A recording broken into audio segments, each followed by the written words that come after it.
হযরত ইব্রাহিম আলাইহিস সালাতু সালাম আল্লাহর কাছে দোয়া করেছিলেন, ওগো আল্লাহ, আখিরি জমানার নবী মুহাম্মদুর রাসূলুল্লাহ সাল্লাল্লাহু আলাইহি সাল্লাম রে যে আল্লাহ দুনিয়ার জমিনে তশরীফ দেওয়াইবেন, আল্লাহ এটা আমার বংশের থেকে দেওয়াইয়া। কন্যা সুবহানাল্লাহ। আমার নবী হইলেন হযরত ইব্রাহিম আলাইহিস সালাতু সালামের বংশধর। কন্যা সুবহানাল্লাহ। হযরত ইব্রাহিম আলাইহিস সালাতু সালাম বংশধরদের মধ্যে এমন সুনাম সুখ্যাতি অর্জন করেছিলেন তাম বিশ্বের মধ্যে। তারা ব্যবসা করতেন। হযরত ইমাম ফিহির রাদিয়াল্লাহু তাআলা, হযরত ইমাম ফিহির রাদিয়াল্লাহু তাআলা ছিলেন আমার নবীজির ঊর্ধ্বতন পূর্বপুরুষ। কন্যা সুবহানাল্লাহ। ওই বংশের থেকে ক্রমান্বয়ে আস্তে আস্তে হযরত কুরাইশ বংশ নামকরণ করা হয়েছে। কন্যা সুবহানাল্লাহ। তো হযরত ইব্রাহিম আলাইহিস সালাতু সালাম জলিলুল কদর নবী ছিলেন। আল্লাহ পাক রব্বুল আলামিন যাদেরকে দিয়া দুনিয়ার জমিনের মধ্যে আল্লাহর প্রশংসা করাইবেন, আল্লাহর সিফত সম্পর্কে বর্ণনা করাইবেন, তারা হলেন নবী রাসূলগণ। কন্যা সুবহানাল্লাহ। দুনিয়ার জমিনের মধ্যে যুগ যুগান্তর না 1 লক্ষ মতান্তরে 2,24,000 পয়গাম্বর এই দুনিয়ার জমিনের মধ্যে আসছেন। সুবহানাল্লাহ বলেন। এর মধ্যে আমার নবী হলো খাতামান নবীন, ইমামুল মুরসালিন, রাহমাতাল লিল আলামিন।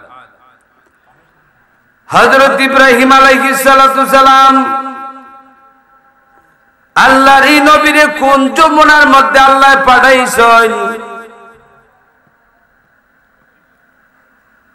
সাদ্দাত ফেরাউন নমরুদ কারণ, সাদ্দাত ফেরাউন নমরুদ কারণ। আল্লাহ পাক রব্বুল আলামিন এই চারজনকে আল্লাহ কোরআনের মাধ্যমে আল্লাহ লানত ঘোষণা করছেন। কন্যা সুবহানাল্লাহ। এই চারজন ব্যক্তি হইল আল্লাহর পক্ষ থেকে লানত প্রাপ্ত। এরা দুনিয়াতে আসিয়া এরা খুদাই দাবি করছে। কন্যা নাউজুবিল্লাহ। একটু গুরাত থাকি না হইলে বুঝবেন না। সাদ্দাতের মা, সাদ্দাত যখন তার মার গর্ভে এমত অবস্থায় সে ডিঙ্গার মধ্যে চড়িয়া, জাহাজের মধ্যে চড়িয়া অনেক দূর যাত্রা করলেন, অনেক দূর চলে যাবেন, ভ্রমণে যাবেন। ওই সময় সাদ্দাত তার মার পেটের মধ্যে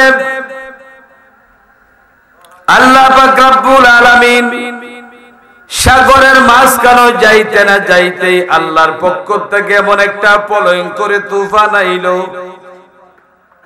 যখন নাকি তুফান আইল, তুফান আসার পরে এই ডিঙ্গাটা, এই জাহাজটা সাগরের মধ্যে ডুবে গেল। সাগরের মধ্যে যখন ডুবিয়া গেল, এই জাহাজের মধ্যে যত মানুষ ছিল সমস্ত মানুষ মৃত্যুবরণ করলো। এবার সাদ্দাতের মা এই ডিঙ্গার থেকে, নৌকার থেকে বড় একটা তক্তার মধ্যে, তক্তা ভাসিয়া গেল পানির মধ্যে। এই তক্তার মধ্যে দরিয়া দরিয়া সে প্রাণ বাঁচাই নিল। কন্যা সুবহানাল্লাহ। এই তক্তার মধ্যে উঠিয়া যখন সে প্রাণ বাঁচাইবে, আল্লাহ পাক রব্বুল আলামিন সাদ্দাত দুনিয়াতে আসার জন্য তার প্রসব বেদনা শুরু হয়ে গেল। এবার এই মুসিবতের মধ্যে একটু সাগরের মধ্যে তক্তা ভাসতেছে। এবার আল্লাহর হুকুম হইছে সাদ্দাত তার মার গর্ভের থেকে সে দুনিয়ার জমিনের মধ্যে আসবে। আল্লাহর হুকুম কোনদিন লঙ্ঘন হয় না। যেমন হুকুম তেমন কাজ। সাদ্দাত দুনিয়ার জমিনের মধ্যে, ওই তক্তার মধ্যে, দুনিয়ার জমিনের মধ্যে ভূমিষ্ঠ হয়ে গেলেন। সুবহানাল্লাহ। ভূমিষ্ঠ হয়ে আল্লাহ পাক রব্বুল আলামিন সাদ্দাত যখন দুনিয়ার জমিনের মধ্যে যখন আসলো, সাদ্দাত এক পুরা দুধ মার স্তনটাকে খাওয়ার জন্য কোনো হুকুম হইল না। আল্লাহ তার জিক্রে বন্ধ করিয়া দিলেন এবং আজরাইল আলাইহিস সালাতু সালাম রে আল্লাহ ডাক দিলেন, ও আজরাইল, এই মুহূর্তে তুমি সাদ্দাতের মার জান তুমি কবজ করিয়া নাও। আজরাইল আলাইহিস সালাতু সালাম রে যখন বলা হইছিল যে আজরাইল, মানুষের জান কবজ করতে তোমার কোনো দয়া মায়া লাগেনি। আজরাইল আলাইহিস সালাতু সালাম বলছিল, ইয়া রাসূলুল্লাহ, ইয়া হাবিবাল্লাহ, সাদ্দাত দুনিয়াতে আসার পরে তার মার জানটা যে আমি কবজ করছিলাম, ওই সময় আমার হৃদয়ের মধ্যে একটু দয়া লেগেছিল, মায়া লেগেছিল। কারণ এই কঠিন মুসিবতের সময় আল্লাহ আমাকে হুকুম করলেন, আল্লাহর হুকুম সঙ্গে সঙ্গে আমি তাবিল করলাম। ওই সময় আমার একটু দয়া লেগেছিল, মায়া লেগেছিল। সুবহানাল্লাহ। এবার সাদ্দাতের মা যখন দুনিয়া থেকে বিদায় নিলেন, এক ফোঁটা দুধ তার নসিব হইল না। এবার আল্লাহ সাগরের মাছরে হুকুম দিলেন, ও সাগরের মাছ, তোমরা সাদ্দাতের মার দেহটারে তোমরা কি করো, তোমরা বক্ষণ করিয়া ফেলো। এবার যখন ইতক তার মধ্যে সাদ্দাত চিল্লাইতেছে, এবার দেওয়ে বাইরিয়ে ইতকটারে বিশাল সাগরের মধ্যে ইতকটারে দেওয়ে বাইরিতে নিয়ে গেল কোথায়? এক পাহাড়ের কাছে নিয়ে গেল। পাহাড়ের কাছে নিয়ে লাগলো। পাহাড়ের কাছে যখন নিয়ে লাগলো, লাগার পরে এক বাঘিনী তার বাচ্চাগুলি, দুধের বাচ্চাগুলি মারা গেছে। এবার সে সাগরের মধ্যে আইসে পানি খাইবার লাগে, পানির পিপাস হইছে, পানি খাইবার লাগে আইসে। পানি খাইবার লাগে যখন আইসে, তখন সাগরের মধ্যে নামছে পানি খাইতো, তখন দেখা যায় একজন মনুষ্যের কান্নার আওয়াজ শোনা যায়। একজন মানুষের কান্নার আওয়াজ শোনা যায়। এবার কি করলো? সে দৌড়ায় গেল, গিয়া দেখে একটা দুধের শিশু দুনিয়ার জমিনের মধ্যে খালি তশরিফ এনেছে। এবার তার সঙ্গের সাথে কেউ নাই। এবার ওই বাঘিনীরও বাচ্চা নাই। এই ইকো কমাই দাও, ইকো একদম বন্ধ করে দাও। বাঘিনীরও বাচ্চা নাই। বাঘ মানুষ দেখলে খুশি হয় না বেজার হয়? খুশি হয়। এবার বাঘিনী দৌড়ায় গেল বাচ্চাটারে খাবার জন্য। এবার বাঘিনীর মুখের দুধের এমন ভর করেছে, তার বুকের মধ্যে ব্যথা শুরু হয়ে গেছে, তার তো বাচ্চা নাই। এমন সময় ওই সাদ্দাতের মুখের মধ্যে বাঘিনীর দুধ যখন দিলেন, এবার সাদ্দাতে সবাই দুধ খাইতে শুরু করিয়া দিলেন। এবার বাঘিনী ভাবতেছে, আমার যেহেতু বাচ্চা নাই আর দুধের ভারে আমি টিকাও সম্ভব হইতো না। এবার বাঘিনীর আস্তানার মধ্যে ওই বাচ্চাটারে নিয়ে গেলেন, নিয়া তারে হেফাজতে রাখে। বাঘের ভয়ের থাকি সে দূরে রাখে, লুকায়া রাখে। আর দুধের বাঘের দুধ খায় সাদ্দাত আস্তে আস্তে বড় হইতে শুরু করিয়া দিল। এবার বাঘের দুধের পাওয়ার শক্তি বেশি না কম? আবার সাদ্দাত যেমন 10 দিনের বাইরে একদিনে বাড়ে, এমন ভাবে বড় হইতেছে। বড় হইতে যখন সাদ্দাত যখন বড় হয়ে গেল গিয়া, তখন তো বাঘিনী আর তার বাচ্চারে রাখা সম্ভব হইতেছে না। বাঘিনীর পিছনে সারা পাহাড় ঘুরে আর চলে। আর যখন অন্যান্য বাঘ, সিংহ মানুষ দেখে যখন দৌড়াইয়া খাইবার জন্য আসে, এমনিতেই সাদ্দাতের শরীরের মধ্যে বাঘের দুধ খায় এমন শক্তি, বাঘরে তাফাইদা ধরে একটা আসার দেয় একবারে শেষ জাগাচ্ছে। সিংহরে তাফাইতে ধরে এক আসার দেয় জায়গা শেষ না। এমনি ভাবে তার কাছে আর কোন হিংস্র প্রাণী ডরাইয়া তার কাছে আর আসে না। এমনি ভাবে সাত বড় হইতে হইতে মানুষের তার সাথে কোনো সংস্রব নাই। পাহাড়ের আনাচে কানাচে রাখালরা গরু চড়ায় না, চড়ায়নি না না। যখন দেখি রাখালরা যখন তার একজন মানুষ দেখলো বাঘের সাথে ঘুরে, দেখে সেরকম সর্বনাশী মানুষ বাঘ মানুষ দেখলে খুশি হয়ে খায়, আর এবারে দিক বাঘের সাথে ঘুরে বিষয় গীতা। এবার যখন মানুষের কাছে যখন যায় তখন মানুষের কাছে গিয়া মানুষের ভাষায় কোনো কথা বলতে পারে না, লাফাইতে শুরু করে, মানে হিংস্র প্রাণীর মতন, মানে বিকট আওয়াজে চিৎকার দিতে শুরু করে দিল। রাখালেরা দৌড়াইয়া চলে গেল। ভয়ঙ্কর তার সামনে গেলেই মানুষকে মেরে ফেলে, বাঘ সিংহকে মেরে ফেলে। এই জন্য মানুষ দৌড়াইয়া বাদশার কাছে গেল, গিয়া বলতেছে, ও বাদশাহ, পাহাড়ের মধ্যে এমন একটা মানুষ আমরা দেখলাম বাঘের পিছনে পিছনে ঘুরে, না জানিটা কি আমরা বুঝতে পারতাছি না, মানুষের কথায় কোনো বলতেও পারে না।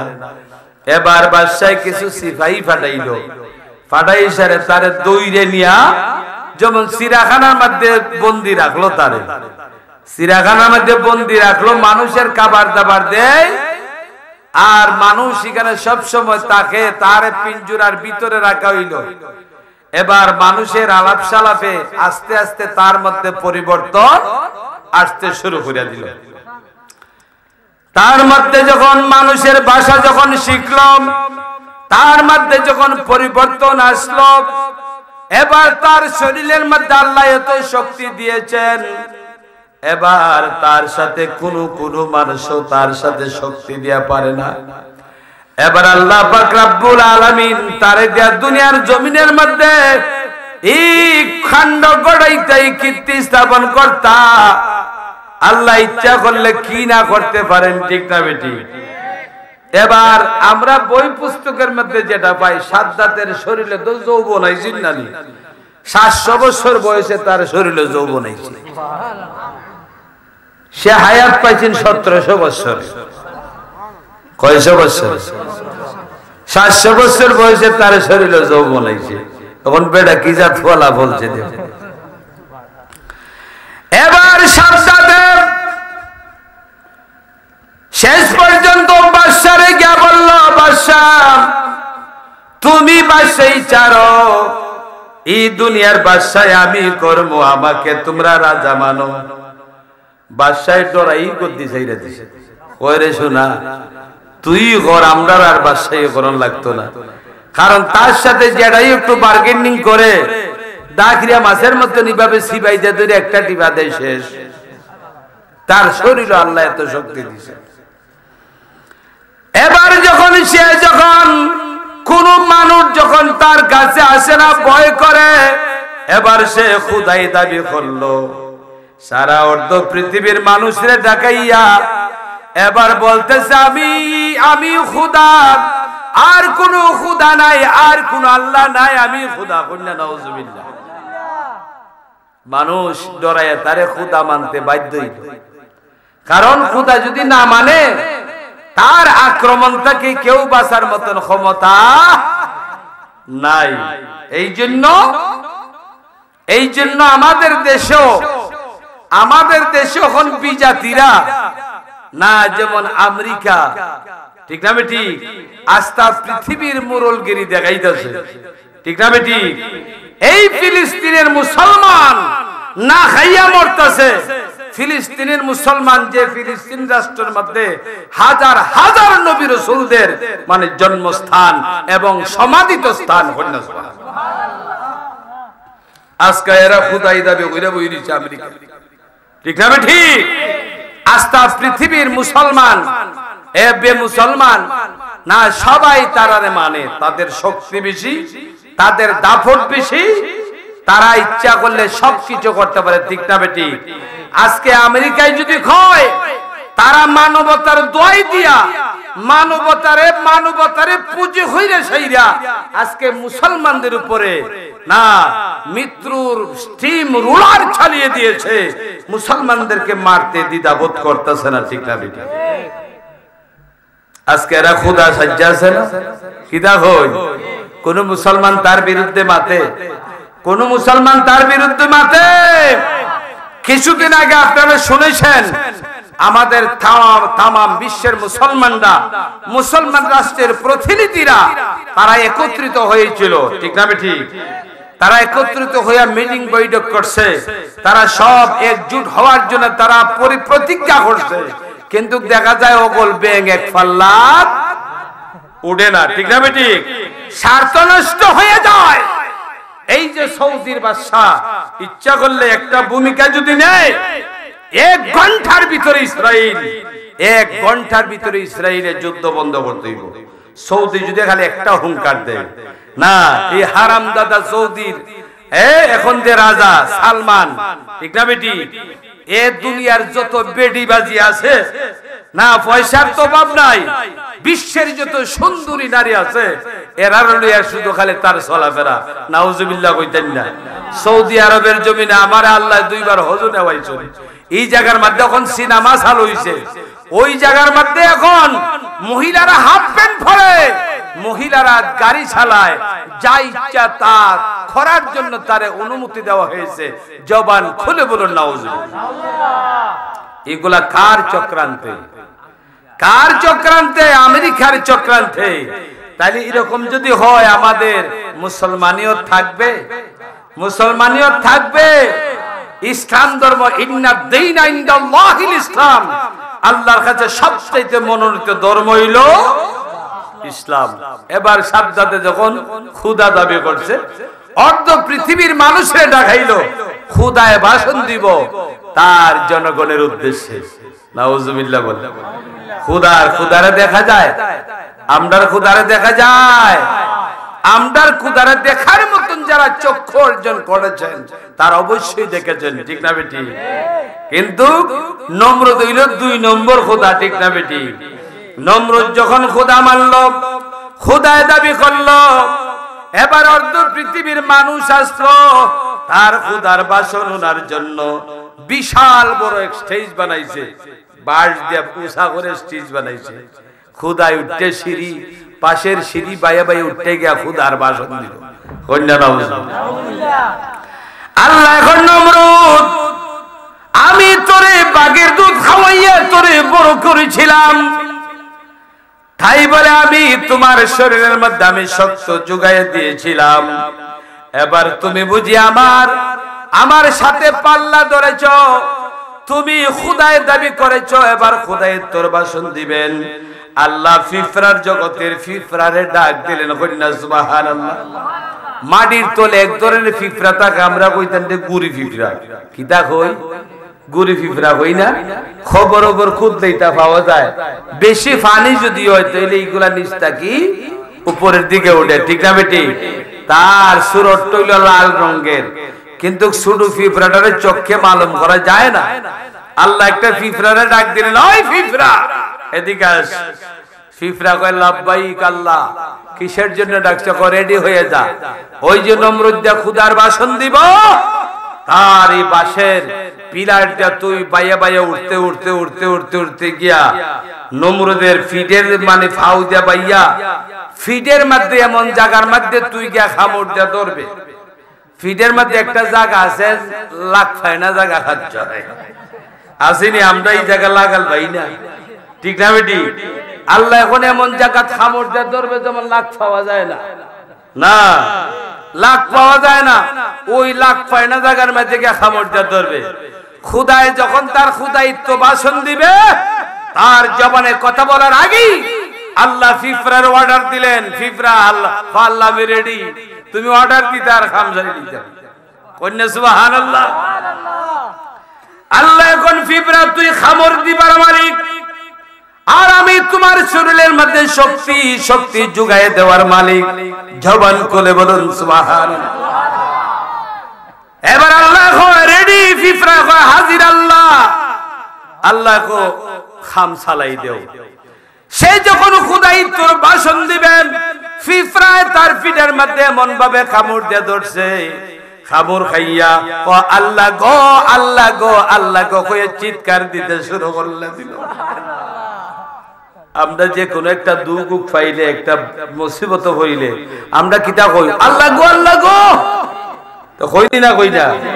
আমি এখন হওনি কই। আমরা যে কোন একটা মুসিবতের সমস্যা আইলে, উস্তাটি করে খাইলে, কিংবা একটা অ্যাক্সিডেন্ট হইলে আল্লাহ গো হই আমরা চিৎকার দেই। দেই না দেই না, কেউ হইয়া দেই না আল্লাহ গো হইবার লাগি অটোমেটিক হইয়া আমাদের জবান থেকে চলে আসে। হয় না সুবহানাল্লাহ।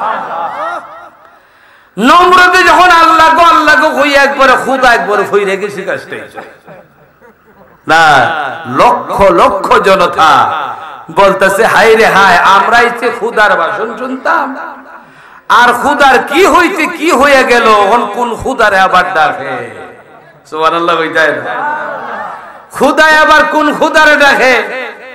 তার মন্ত্রী পরিষদ উঠলো, উঠতে তারে সমস্ত বডি চেক করা শুরু করে দিল। কুস্তা পায় না, আর বিভ্র দেখা যায় না। শেষ পর্যন্ত পরীক্ষা করে পাইলো মাই স্পিডের মধ্যে যেখানে লাখ পাওয়া যায় না, এখানের মধ্যে একটা গুড়ি ফিফরায় ফাঁকা মূর্তি ধরে রাখছে। কন্যা সুবহানাল্লাহ। সবাই সব বনাস খুদা, তুমি কি জাত খুদা? একটা গুড়ি ফিফরায় তোমার খামড় দিছে, আর গুড়ি ফিফরার খামড় খাইয়া তুমি খুদায় আবার কোন খুদারে ডাকলাই?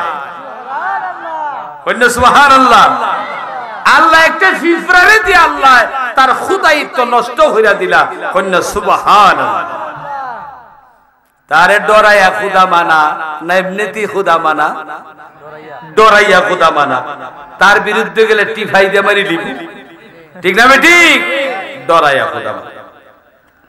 তার কিছু জ্যোতিবিদ ছিল, জ্যোতিবিদের প্রচলন ছিল।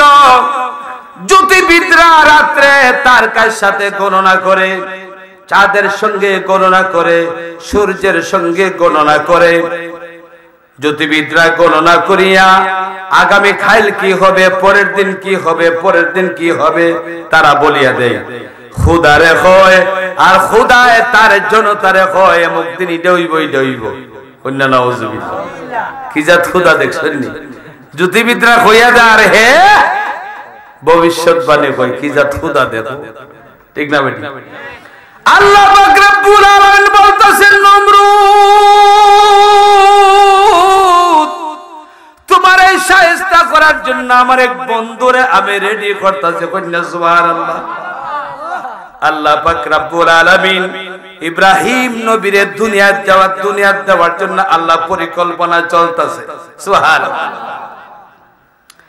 এভাবে যখন পরিকল্পনা চলতেছে, নমরুদের যে জ্যোতিবিদরা তারা নমরুদরে আইয়া বলল, হো প্রভু, আগামী দিনের খবর খুব খারাপ।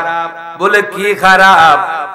বলে এমন একজন মহামানবের, দুনিয়ার জমিনের মধ্যে এমন একজন মহামানবের আবির্ভাব হইব, যে মহামানবে তোমারে 12টা বাজাইয়া ছাড়ব। কন্যা সুবহানাল্লাহ। কোন বলে আমার চাইতে শক্তিওয়ালা মহামানব কি দুনিয়াতে আসবে? জ্যোতিবিদরা প্রভু আসবে। বলে এক কাজ করো, এদিকে আইসে মারফেট। বলে না, বলে এক কাজ করো, আমার রাজ্যের মধ্যে, আমার দেশের মধ্যে একমাত্র কি করো, স্বামী স্ত্রী মিলামিশা বন্ধ করে দাও। অন্য নাউজুবিল্লাহ। স্বামীর স্ত্রীর থেকে জুদা করো, স্ত্রীর স্বামীর থেকে জুদা করো। যদি এতদিনের ভিতরে যদি কোনো মিলামিশা করে আর এটার কোন মানে প্রমাণ পাওয়া যায়, সাথে সাথে শুনি জব জল্লাদ ঘরে ঘরে নিযুক্ত করে দিলেন। হায় রে হায়, এখন স্বামী স্ত্রী মিলামিশা বন্ধ কেন? এই মহামানব যাতে দুনিয়া তার না আসতে পারে। সুবহানাল্লাহ। আল্লাহ পাক রব্বুল আলামিন বলেন, নমরুদ তুই হইলে 2 নম্বর খোদা, আমি আল্লাহ হইলাম 1 নম্বর খোদা, ঠিক না বেটি? তুমি যতই পাল্লা ধরছো, আমি এমন ভাবে তোমারে শায়েস্তা করব রে, আমি আল্লাহ তোমার একদম 12টা বাজাইছার মুখন্না সুবহানাল্লাহ। এবার আল্লাহ পাক রব্বুল আলামিন নমরুদের দেহরক্ষী ছিল আজর ঠাকুর, কন্যা সুবহানাল্লাহ। নমরুদের দেহরক্ষী ছিল আজর ঠাকুর। নমরুদ যে মন্দিরের মধ্যে ঘুমায় তার পাশে রুমের মধ্যে আজর ঠাকুরের একটা চেম্বার ছিল। সে রেস্ট নেওয়ার চেম্বার ওই জায়গার মধ্যে সে রেস্টে যায়, রেস্ট করে। নমরুদ ওই সাইডে আর আজর ঠাকুর হইল এই সাইডে। এবার আল্লাহ পাক রব্বুল আলামিন এবার যখন নমরুদে লক্ষ লক্ষ জল্লাদ নিযুক্ত করিয়া দিল, ফারাদার নিযুক্ত করিয়া দিল, স্বামীর থেকে স্ত্রীরে জুদা করলো, স্ত্রীর থেকে স্বামীরে জুদা করিয়া দিল, মিলামিশা বন্ধ করিয়া দিল। এবার কি হইয়া গেল? আল্লাহ পাক রব্বুল আলামিন রাখে আল্লাহ মারেকে। এবার আজর ঠাকুর নমরুদের যে রুমের মধ্যে থাকে, আল্লাহ পাক রব্বুল আলামিন একদিন রাত্রে তার যৌবনের চাহিদা আল্লাহ বাড়ায় দিয়েছেন, কন্যা সুবহানাল্লাহ। যৌবনের তাড়নায় সে ছটফট করতেছে। এবার মনে মনে ভাবতেছে, আমি যদি আমার বিবিরে পাইতাম, এবার আমার যৌবনের খিদা আমি মিটাইতাম। এবার বলতেছে, আমি তো এই প্রভুর ফারাদার, আমি না দেহরক্ষী।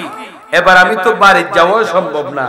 বাড়ির যদি যাই তাইলে খবর যদি পাইতে তো আমারও 12টা বাজাইব, ঠিক না? ঠিক।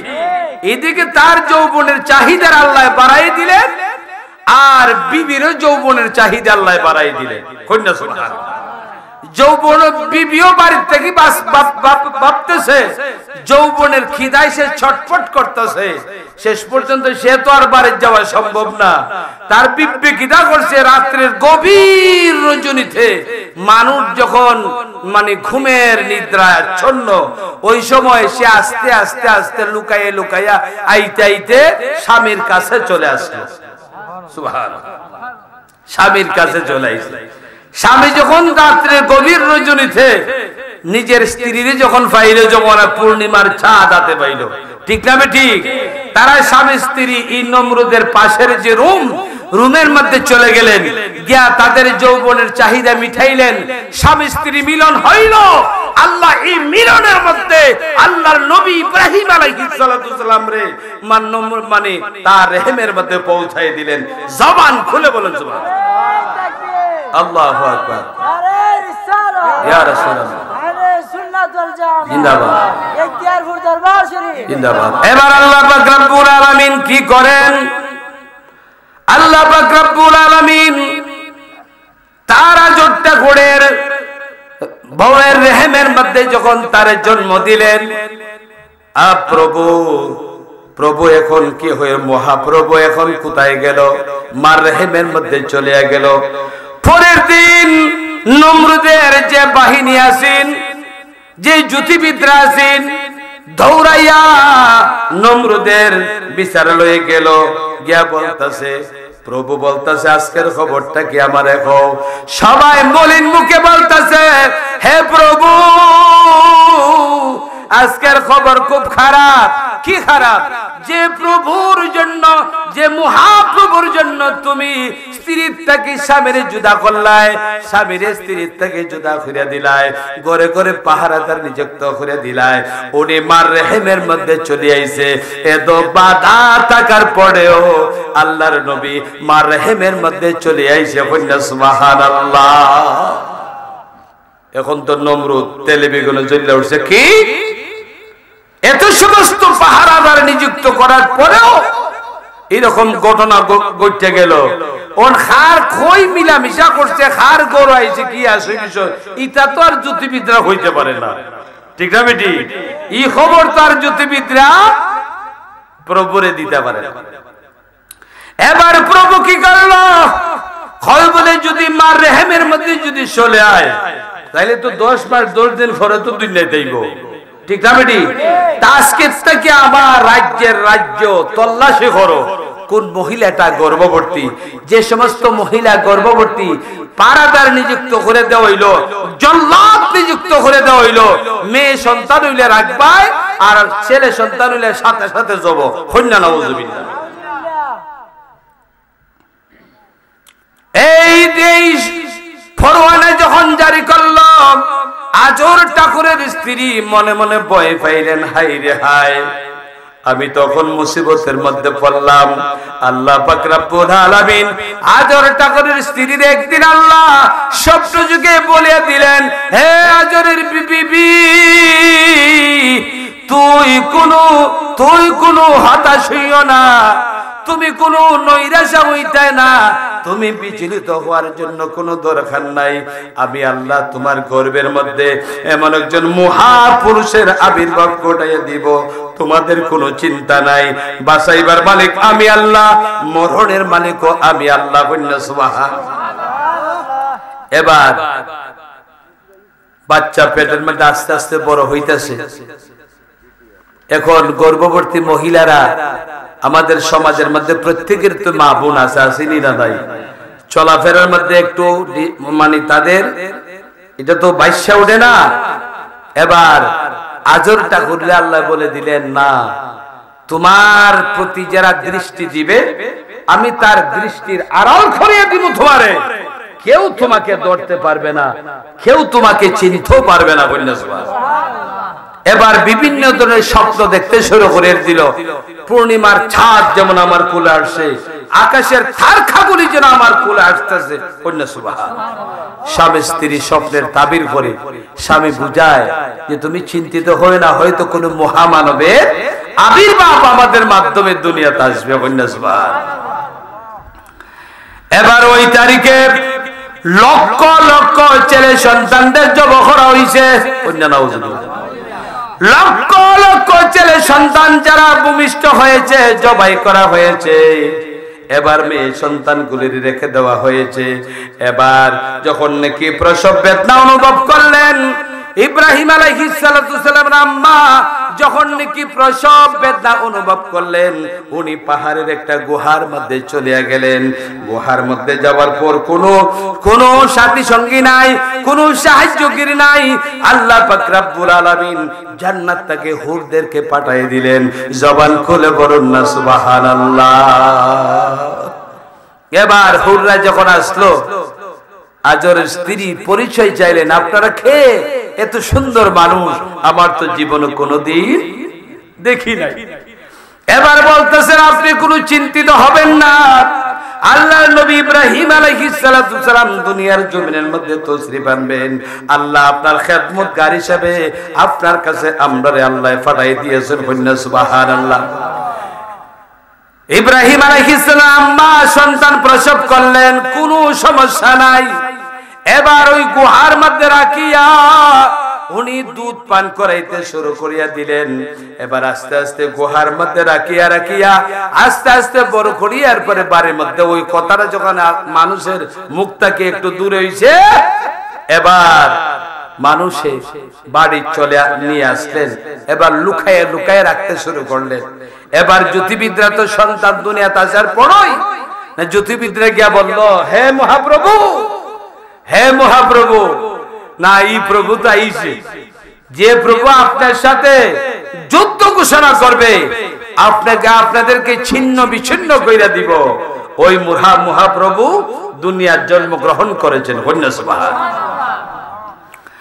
এবার নমরুদের তো মাথা ঠিক নাই, সে হইল অগ্নি পূজক, সে হইল মূর্তি পূজক, সেই সূর্য পূজা করত, অগ্নি পূজা করত, দেব দেবীর পূজা করত। এবার ভাইয়েরা, আবার বাবারা আমার, ইব্রাহিম আলাইহিস সালাতু সালাম যখন 2.5 বছর 3 বছরের বাচ্চা, এবার মার সাথে কথা বলে, আম্মা গো আম্মা, ও আম্মা, আপনাকে আমি যা বলি তার উত্তর দিবেন, কি বলতে চাও বাবা? বলতেন, আম্মা, এই যে আসমানের মধ্যে যে চাঁদ, এই চাঁদের মালিককে, এই যে মাথার উপর আসমান, এই আসমানের মালিককে, এবং সূর্য যে উদয় হয়, এই সূর্যকে বানিয়েছে, এই সূর্যের মালিককে, এই জমিনের মালিককে। জবান খুলে বলুন না সুবহানাল্লাহ। এত কঠিন প্রশ্ন যখন করেন, মায়ে কইতেছে, পুত্রে ফুত, ইজাত প্রশ্ন আর হইল না রে ফুত, যদি নমরুদ খায় উনে, হ্যাঁ, যদি নমরুদ উনে তে হইব বলে এইটুই মনে আসলটারে, ঠিক না? ঠিক এই জন্য আমরা সহ তোমার সাথে মানে শুলিতে চড়তে হবে। এবার এই কথাটা যখন আস্তে আস্তে তোল হইল, ইব্রাহিম আলাইহিস সালাতু সালাম 16-17 বছরের বালক হয়ে গেছেন। বাবা যখন চাকরি থেকে আসে, ডিউটি সাইরা যখন আসে, বাবারে প্রশ্ন করে, বাবা এই বাতাস কোত্থেকে আসে? কে বাতাস দেয়? না আমাদেরকে কে সৃষ্টি করেছে? না এই পৃথিবীকে সৃষ্টি করেছে? এই পৃথিবীর মালিক কে? সুবহানাল্লাহ। না তখন প্রশ্নের উত্তর দেওয়া সম্ভব হয় না। বাবা তুমি এই ধরনের প্রশ্ন কইরো না। এখন যখন 17 বছরের বালক হয়ে গেছে, আজরটা করে সে দেবতা বানাইতো। অবসর টাইমে দেবতা বানাইতো, দেবতা বানাই বাজারে নিয়ে বিক্রি করতো। কথাটা বুঝতে পারছেন? কোন বাজা বাবা একা একা ব্যবসা করে, সংসারের তো হাল ধরতে হয়, ঠিক না বেটি? প্রথম সন্তান হইলে সংসারে হাল ধরে না। বাবাই বলতেছে, ও ফুত তুমি এক কাজ করো না, না কিছু মূর্তি নিয়ে বাজারে যাও না, কিছু মূর্তি নিয়ে বাজারে যাও, গিয়ে বিক্রি করে আসো, আমিও গেলাম তুমিও গেলাই। বলে বাবা মূর্তি তো নিতামই, তবে বাবা আমি তো মূর্তি যদি আমারে দেন বাজারে যাইতাম না, হবিগঞ্জের বাজারে যাইতাম, মানে আঙ্গরের বাজারে যাইতাম নিয়ে বেসন, ঠিক না বেটি? কোন বলে বাবা অতুদূরের পথ হাঁটতে হাঁটতে যাইমু, মূর্তি আমি নিতে পারি এক শর্তে, তোমার মূর্তি নিয়ে আমার সাথে মাতবনি হও। সুবহানাল্লাহ কইতেন না? তোমার মূর্তি নিয়ে আমার সাথে মাতবনি হও। মাতে যদি দিলে মারতে মারতে আঙ্গরে বাজার পর্যন্ত গেলাম, গিয়া বেচ্ছে ইচ্ছাইলাম করে ফতিতা হয়ে না মূর্তি মারতে পারে না, হর না মারলে বেটা আমি আল্লাহ কেমনে কেমনে দিতাম। হ্যাঁ বাপের সাথে যাওয়া এটা একটা শরমের ব্যাপার, ঠিক না বেটি? বাপে বস কিতা করছে, এক পূজা মূর্তি নতুন হলুর মধ্যে তুললে যাইরা ও বাজার লইয়া যাও, আঙ্গরের বাজার নিলে ইচ্ছা, বুঝছো নি? ওর আগের দিনে তো গাড়ি ঘুরা আসি না, আইতে যাওয়ার লাগতো। হ্যাঁ ইয়ালার আঙ্গরের মাঝখানে যখন গেছে ওরটা বড় না, এমনি খোলই মাথার থেকে তো ইয়া কয় বলে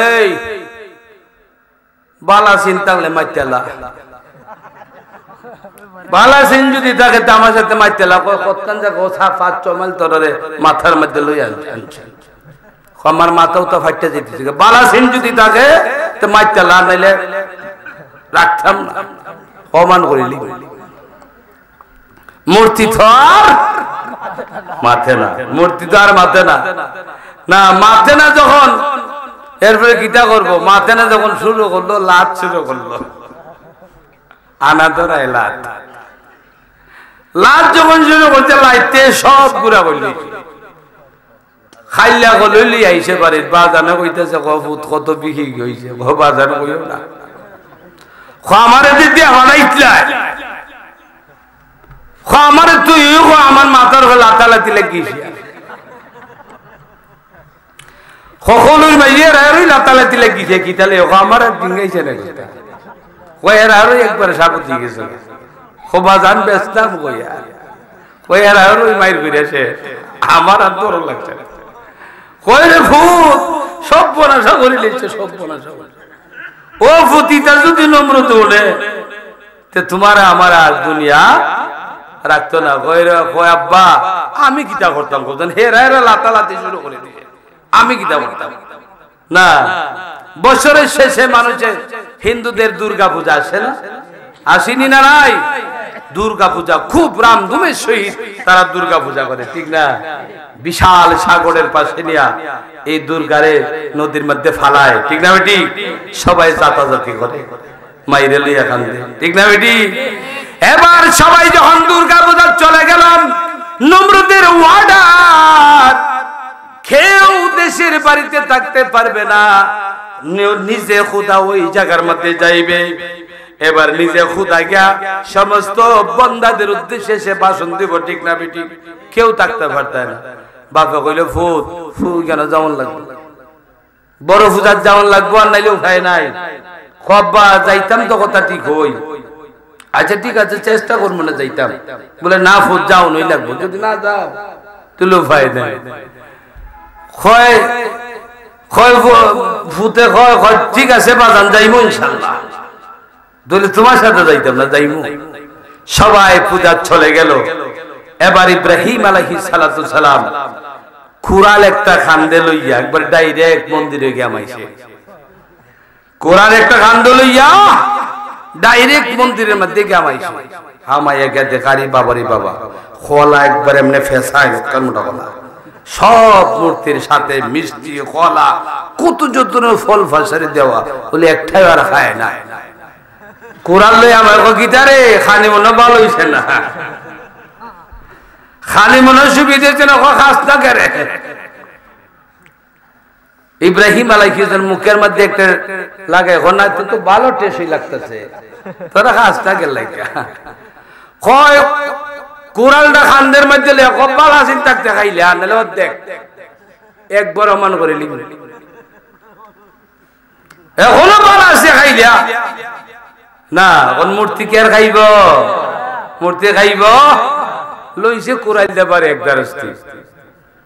একদারস্তি কোরআন দে পারে লিছে বাইরিতে কলতান বাই দিও মান কইরা বড় মূর্তির খানদের মধ্যে কোরআন লটকায়া কয় সেলাম যাইগা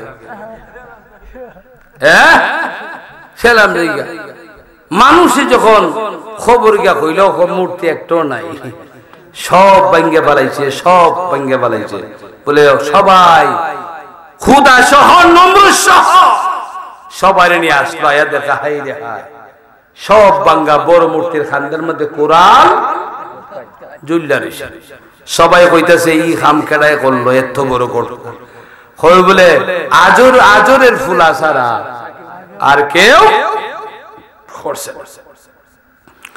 এবার ইব্রাহিম আলাইহিস সালামের ডাকানো হইল আজর ঠাকুরের ডাকানো হইল আসো ইব্রাহিম আলাইহিস সালাম ভয় নাই ভয় করে নাই ইমানদারদের কোনো ভয় আছে ঈমানওয়ালাদের কোনো ভয় আছে বেঈমান ফাসিক মুরতাদ যারা তারা কোনোদিন ভয় করে না আমাদের বীররা নির্দ্বিধায় যুদ্ধ চালিয়ে যাচ্ছে ঠিক না ঠিক একদিন মুসলমানদের জয় হবেই নিশ্চয় জবান খুলে বলেন সুবহানাল্লাহ ইন্না দীনা ইনদাল্লাহিল ইসলাম ইসলাম ধর্মের জয় একদিন হবেই বাতিল যতই বড় দল হোক না কেন একদিন তারা মাথা নত করবে ঠিক না ঠিক ভাইরা আমার বাবারা আমার নমরুদে বলতেছে হে ইব্রাহিম তুমি এই সমস্ত কাজ করেছো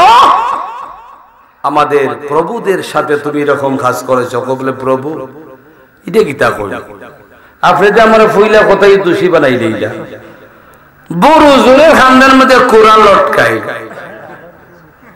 বড় হুজুরের খানদানের মধ্যে কোরআন লটকাইল আর আপনি জিঙ্গাই না আমারে হুজুরে জিঙ্গাইলে তুই আমার মনটা বাড়ো কোনো বেশ কম হইছে না আমার মনটা বাড়ো কোনো বেশ কম হইছে কম বিচ হইছে আর বড় ভাই হিসেবে গুছা উঠছে আর একবারে কোরআন একবারে অমান হইছে না আমার এখানে জিজ্ঞাসা করেন বড় ভাই হিসেবে জিজ্ঞাসা করলো তুই ঠিক না ঠিক নমরুদে মাথা নত করলো নমরুদ ইব্রাহিম আলাইহিস সালামের একটি কথার জবাব দিতে পারলো না সরিষা পরিমাণও দিল খাপে নাই সরিষা পরিমাণও ভয় করে নাই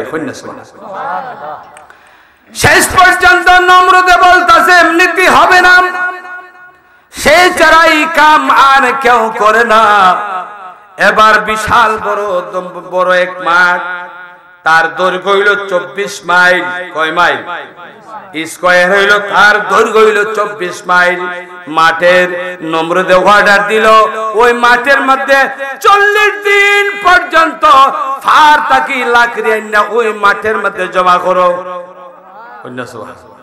মাঠের মধ্যে 40 দিন পর্যন্ত লক্ষ লক্ষ মানুষ এই মাঠের মধ্যে লাকড়ি আইনা জমা করছে ফারের লাকড়ি লাগিয়া আচ্ছা 40 দিন পর্যন্ত লাখ লাখ মানুষের লাকড়ি আনলে কিরকম হইব কিন্তু তো ফার হয়ে গেছে ঠিক না বেটি 40 দিন হওয়ার পরে এবার নমরুদ বলল আরো 40 দিন পর্যন্ত এই লাকড়ির মধ্যে কেরোসিন ডালো লক্ষ লক্ষ মানুষে আরো 40 দিন পর্যন্ত কেরোসিন ডাললো লাকড়ির মধ্যে এবার আগুন জ্বালাও এখন আগুনটা কেমন হবে বলেন? হাজার হাজার মাইল দূর থেকে আগুন দেখা যায়। সুবহানাল্লাহ। এবার হুকুম করলো ইব্রাহিম রে ওই আগুনের মধ্যে এখন ফালাইয়া দেওয়া হবে, তারে জনমের মতন শায়েস্তা করা হইব। তাম পৃথিবীর মানুষে দেখবে এবং জানবে আমি খোদার কত বড় শাস্তি। আমি খোদায় যে শাস্তি দিতে পারি এই দেশের মানুষের ইতিহাস সাক্ষী হয়ে থাকে। এবার যখন অগ্নিকুণ্ডের মধ্যে ইব্রাহিম আলাইহিস সালাম ফালাইতো, ওখানে এত বড় আগুনের উইয়ে জ্বলতাছে, আগুনের খাসা লওয়া যায় না। সুবহানাল্লাহ। কমপক্ষে আগুনটা কি 8 মাইল দূর তখন লাগে এরকম আস, ঠিক না ঠিক? এবার ইব্রাহিম আলাইহিস সালাম রে পালানো সম্ভব হইল না। এবার তাদের বুদ্ধি কোনো কাজ করে না। এবার শয়তান ইবলিস শয়তান আইলো, ঠাকুরের বেশ ধরে আসলো, আসিয়া বলতেন নমরুদ রে তোমার বুদ্ধি কোনো কাজ হবে না, এবার এক কাজ করো, আমার বুদ্ধি যদি শোনো ইব্রাহিম রে আগুন পালানো সম্ভব হবে। কি বুদ্ধি এবার বলো? পাহাড় থেকে তোমার মানুষ দিয়া বিশাল বড় আকারের একটা গাছ কাটানো, গাছ কাটাইয়া এই গাছের আগার মধ্যে জিঞ্জিল ঢুকাইয়া আর জিঞ্জিলের মধ্যে বড়ি লাগাইয়া আর ইব্রাহিম রে বড়ির মধ্যে লাগাইয়া হাজার হাজার জনতা এইভাবে চক্রের মতন ঘুরাইতে ঘুরাইতে আটকা ছাইরা দিবাই। কমপক্ষে 8 মাইল দূর গিয়ে আগুনের মধ্যে ইব্রাহিম পড়বো, ঠিক না বেটি? হ্যাঁ, আমাদের আশা পূরণ হইয়া যাবে, ঠিক না বেটি? নমরুদ হয় বুদ্ধিতে তো বড় চমৎকার, এটা ছাড়া তো আর হাম হইতো না। না, এবার গাছ গুড়াই না বান্নি ভর্তি গাইছে জানো নি, ইন্দুরাইতে গাছ গুড়াই না বান্নি করে ওইখান থেকে। এবার যখন গাছ আনা হইল, পরের দিন যখন গাছের মধ্যে যখন জিনজিল লাগাইয়া বড়ি লাগাইয়া ইব্রাহিম আলাইহিস সালাম রে মানে কোন বৃদ্ধি করাইব, পিঠের মধ্যে লাগাই এইভাবে চরখির মধ্যে গুড়াইয়া ফালানো হবে। এবার এই গাছের মধ্যে আল্লাহ পাক রব্বুল আলামিন বলতেছেন, ও আসমানের ফেরেশতা তোমরা হাজার ও হাজার লক্ষ লক্ষ ফেরেশতা রেখা এই গাছের মধ্যে যাতাইতে ধরে রাখো, যেমন আর গাছ না তুলতে পারে। সুবহানাল্লাহ। এবার হাজার হাজার মানুষে গাছ উঠাইতে পারে না, আর মুশকিল না। এবার আবার আইছে শয়তান, আইছে আবার ঠাকুরের বেশ ধরিয়া আসিয়া বলতেছে কিয়ামতের আগে তোমরা গাছ তোলা সম্ভব হবে না, তবে এক কাজ করলে হইব। বলে কিটা? বলে তোমরা তো জানে না আসমান থেকে ফেরেশতারা আইয়া গাছের মধ্যে যাতাইতে ধরে বই দিয়েছে, তোমরা কিচ্ছু করতে পারতে না, তবে এখন ফেরেশতা সরানের খারবার কিটা কই? বলে এক কাজ করো, দেশের যত যুবক যুবতী আছেন সমস্ত যুবক যুবতীরা ওই জায়গার মধ্যে জিনার কাজ চালাও। লেমটা করাইয়া অলঙ্গ করে জিনার কাজ চালাই দাও। এবার ফেরেশতার জমিনের মধ্যে থাকবে না, আরিফা গোটাই দিবা। হায় রে হায়। এবার উঠানি হইল, উঠায় যখন সারা যখন হইল, আল্লাহ পাক রব্বুল আলামিন আগুন রে ঘোষণা দিলেন, কুলনা ইয়া নার কুনি বারদাও ওয়া সালামান আলা ইব্রাহিম, হে আগুন তুমি আমার ইব্রাহিমের জন্য এয়ার কন্ডিশন হয়ে যাও। লক্ষ লক্ষ মানুষের তারা লক্ষ লক্ষ মানুষের তারা ফুর্তি আনন্দ করতেছে, যেমনি ভাবে ইব্রাহিমে আমাদের খোদা বলতে ভাঙ্গে চুরমার করিয়া দিয়েছিল, এবার আগুনে ফুরাইয়া তার শ্বাস নেওয়া হইতেছে, ঠিক না? 40 দিন পর্যন্ত আগুনের মধ্যে ইব্রাহিম নবী রইলেন।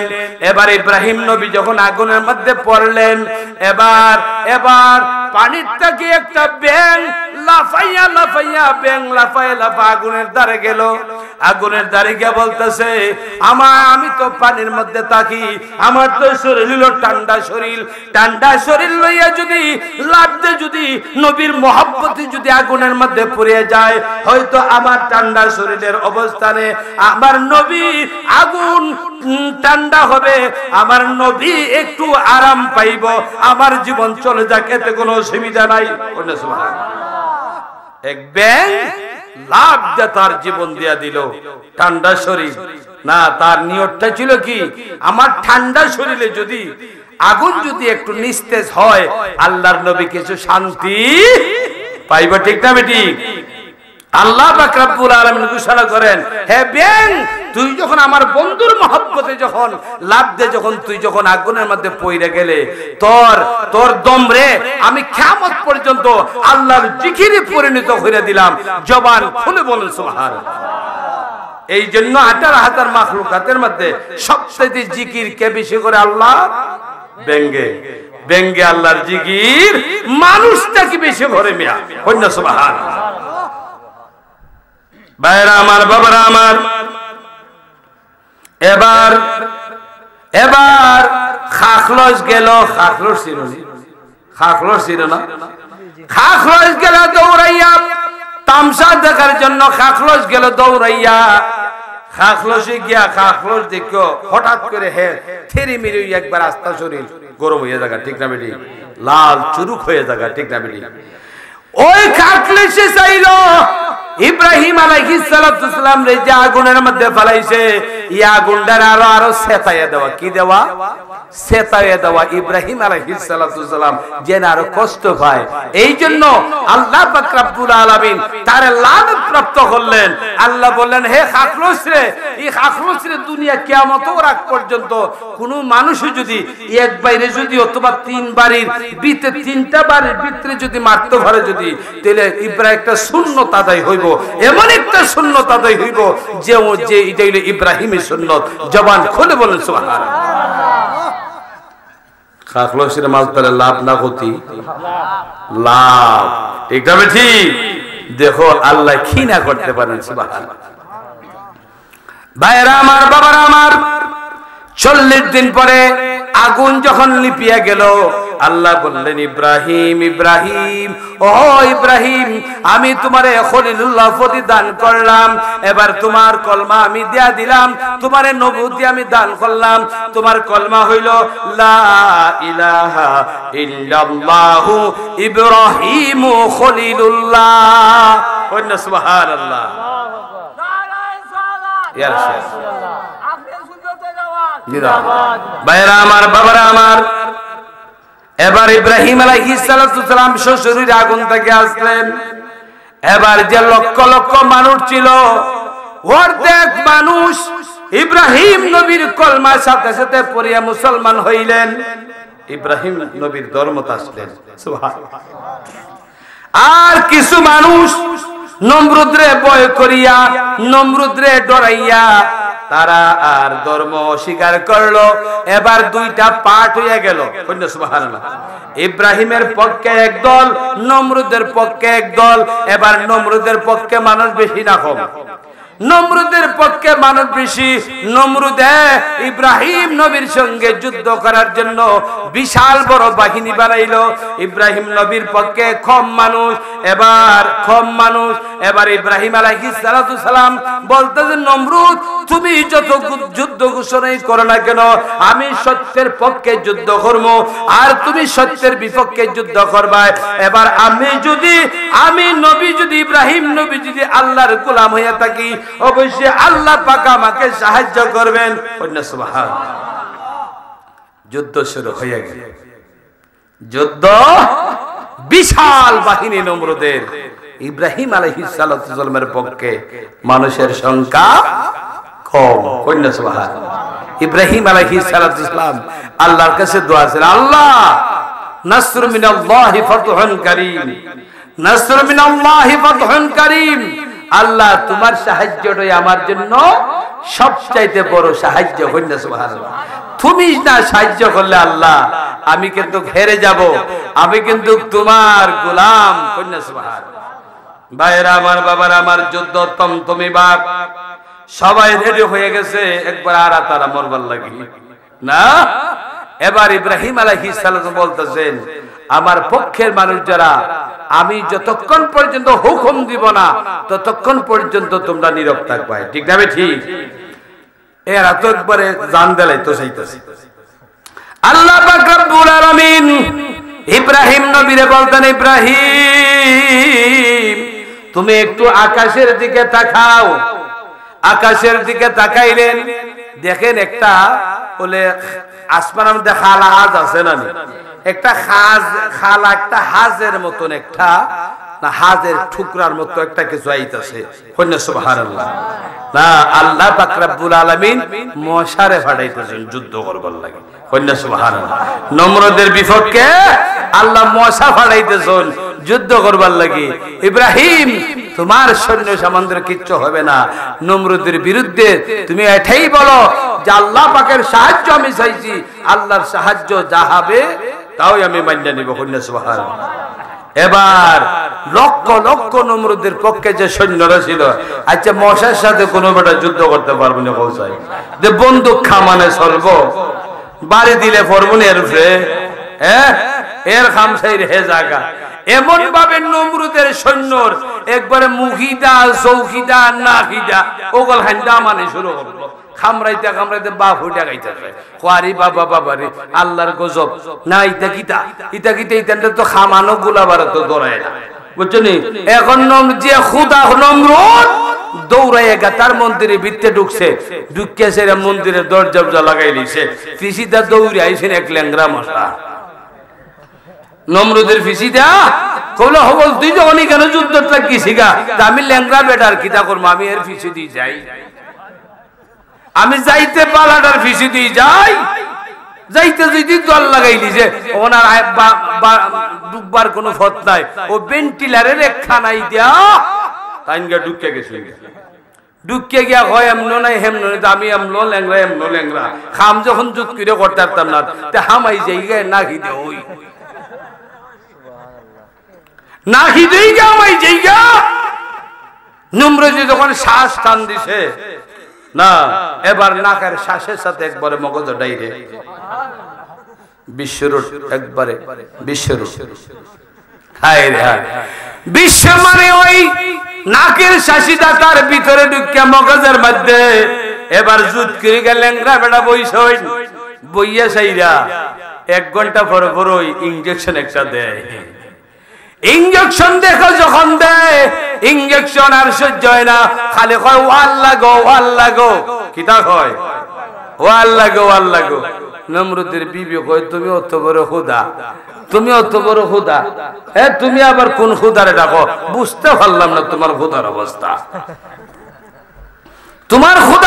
বুঝতে পারলাম না এবার এখন ইনজেকশন যখন দেয় বিষের তাড়নায় কি করব তখন কোন ওষুধ মেডিসিন খাইয়া আর ওষুধ কমে না মেডিসিন হইলো কিতা জানেননি জুতাইটা যদি মাথার মধ্যে বাইরায় তে হে বেটা জানা মারে বই থাকে কখন লাগাই দিছে আসলে না জুতাইতে যখন বাইরায় মশা ইনজেকশন দেয় না হে বেটা জানা মারে বই থাকে আর জুতার বাড়ি যখন কেমতো করে লাই এমনি ইনজেকশন বইরা দেয় না আবার জুতাইটা বাড়ি আরম্ভ করে তার কিছু পাইক পেতে রাখছে এক্সট্রা মানুষ রাখছে জুতাইটা বাইরে লাগে বুঝছেন নি ওখানের মানুষের না জুতা পিনতে আগের দিনের মানুষের খরম পিনতো খরম কিতা পিনতো ওখান যারা খরম দিয়ে বাইরে যায় খরম দিয়ে আর কদিন বাইরে নিয়ে যায় 1 মাস 2 মাস 3 মাস আর কত বাইরে নিয়ে যায় ওখান যারা খরম দিয়ে বাইরে কই আর জ্বালায় তার সহ্য হ্যাঁ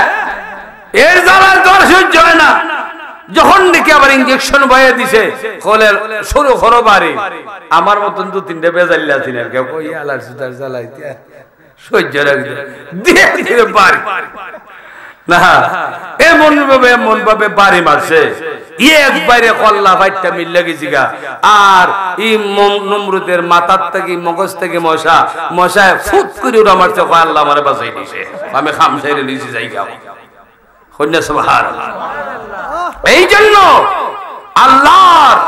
আল্লাহর পক্ষে যারা আল্লাহর দ্বীন ইসলামের পক্ষে যারা আল্লাহর আদর্শে যারা আছে যে সমস্ত মুসলমান এদের জয় একদিন না একদিন হবেই হবে ঠিক না বেঠিক মুসলমানদের জয় একদিন হবে আজকে আপনারা জানেন না ভারতের মুসলমানরা বড় কষ্টের মধ্যে আছে ভারতের মধ্যে আরেক নমরুদ আছে মোদি ঠিক না বেঠিক ইডো এক নমরুদ ঠিক না বেঠিক আজকে মনে করেন এই ফিলিস্তিনের মুসলমানদেরকে এই ইসরাইলের আরেক নমরুদ ঠিক না বেঠিক এরপরে আমেরিকার মধ্যে আছে আরেক নমরুদ আসেনি না নাই নেঠুর অন্তর্ভুক্ত যে সমস্ত দেশ, এরা তো চায় খালি মুসলমানদেরকে কিভাবে দমায় রাখা যায়, ঠিক না বেটি? আর আমরা মুসলমানের দোষ আছে, আসেনি না নাই? আমরা এক ভাই আরেক ভাইকে সঠিকভাবে ভালোবাসতে পারি, স্বার্থের কারণে আমরা ভালোবাসতে পারেন, ঠিক না বেটি? এই জন্য রে ভাইয়েরা আমার, বাবারা আমার, আল্লাহ পাক রব্বুল আলামিন ইব্রাহিম আলাইহিস সালাতু সালাম রে এই জন্য আমাদের জাতির আদি পিতাকে জুড়ে হন্যা করে আদম আলাইহিস সালাতু সালাম, আর আমাদের জাতির পিতাকে হযরত ইব্রাহিম আলাইহিস সালাতু সালাম। এই জন্যই পৃথিবীর মধ্যে এমন কোন ধর্ম নাই যে ধর্মের মানুষে ইব্রাহিম আলাইহিস সালাতু সালামরে মানে না। এই জন্য আল্লাহ বললেন, ও ইব্রাহিম, তুমি যেমন এত কঠিন পরীক্ষার সম্মুখীন হয়েছো, এই পরীক্ষা থেকে তুমি উত্তীর্ণ হয়েছো, আমি আল্লাহ তোমাকে তামাম পৃথিবীর সমস্ত মানুষের ইমাম বানিয়ে দিলাম। ইন্নী জাইলুকা লিন-নাসি ইমামা। আল্লাহ এখন তামাম পৃথিবীর সমস্ত মানুষের ইমাম আমি আল্লাহ তোমারে বানাই দিলাম। জবান খুলে বলেন সুবহানাল্লাহ। ওই ইব্রাহিম আলাইহিস সালাতু সালাম আল্লাহর কাছে দোয়া করে, আল্লাহ তুমি যে আখেরি জমানার নবীর তুমি দিবাই, আল্লাহ আমাদের বংশের মধ্যে তুমি দিও। কন্যা সুবহানাল্লাহ। এই জন্য রে বায়াগল বাবাগল, 12 মানুষের দাম আসেনি না নাই? 12 মানুষের দাম আসেনি না নাই? শোনো, আল্লাহ মানুষের দুনিয়ার মধ্যে পরীক্ষার জন্য পাঠাইছে। আমরা মুসাফিরি জীবন, আমাদের মুসাফিরি জীবন শেষ হয়ে যাইতেছে, ঠিক না ঠিক? মৃত্যু আমাদেরকে গ্রাস করবে, তোমার আবার জীবনের সমস্ত কিছু সঙ্গ করে দিবে। এবার মৃত্যুর থেকে পালাইবার মতন কাহার কোনো শক্তি নাই। এই জন্য আল্লাহ পাক রব্বুল আলামিন কুরআন মজিদের মধ্যে ঘোষণা দিয়েছেন, আইনামা তাকুনু ইদরিকুমুল মাউত ওয়ালাউ কুনতুম ফি বুরুজিম মুশাইয়াদা। তুমি মৃত্যু থেকে যতই পালাইতে চাও, সুদূর আকাশ পানে সিঁড়ি লাগাইয়া যদি পালাইতে চাও, মৃত্যু থেকে পালানো সম্ভব হবে না, ঠিক না বেটি? তাহলে আমাদের এই আদর্শ মানুষ, আদর্শ ইসলাম, এই ইসলামের আদর্শ মতে আমাদের চলার দরকার আছে নি না? নামাজ পড়া লাগবো নি না? মাতুন্না নামাজ দুনিয়ার মধ্যে যত বন্দিগি আছে, কোন বন্দিগির কথা আল্লাহ এতবার বলেন নাই, নামাজের কথা আল্লাহ যতবার বলছেন, ঠিক না বেটি? এই জন্য নামাজ হলো সবচেয়ে গুরুত্বপূর্ণ বিষয়। আর নামাজ চাইরা তুমি যত বন্দিগি করো, কোন বন্দিগি আল্লাহর দরবারে কবুল হবে না। সমস্ত প্রথম আসমানের মধ্যে লটকা থাকবো। আর নামাজের পাশাপাশি যত বন্দিগি করো, সমস্ত বন্দিগি নামাজের ওসিলা আল্লাহ কবুল করবেন। কন্যা সুবহানাল্লাহ। এই জন্য আমাদের দেশের মানুষ নামাজের প্রতি গাফলা বেশি, মা বন্ধুরও নামাজের প্রতি গাফলা বেশি, ঠিক না বেটি? অর্থাৎ তুমি যে কোনো কিছু করো, দুনিয়াতে যাই কিছু করো, তুমি নামাজ ছাইরো না, তুমি রোজা ছাইরো না। এই যে রমাদানুল মুবারক, রমজান মাস আমাদের সামনে, ঠিক না বেটি? ঈমান আমার তোমার আমার সঙ্গের সাথে হইয়া কবরে যাবেন, নামাজ তোমার আমার কবরের সাথে হইয়া কবরে যাবে, রোজা তোমার আমার সাথে হইয়া কবরে যাবে। সুবহানাল্লাহ। ওই সমস্ত জিনিস আমাদের কি করবে? আমাদের সাথে কবরে যাবে। কন্যা সুবহানাল্লাহ। তোমার সুন্দর স্ত্রী, তোমার আদরের ছেলে মেয়ে সন্তান, কেউ তোমার সঙ্গের সাথী হবে না। কন্যা সুবহানাল্লাহ। সঙ্গের সাথে কি হবে? তোমার ঈমান, তোমার নামাজ, তোমার রোজা, তোমার হজ, তোমার যাকাত। কন্যা সুবহানাল্লাহ।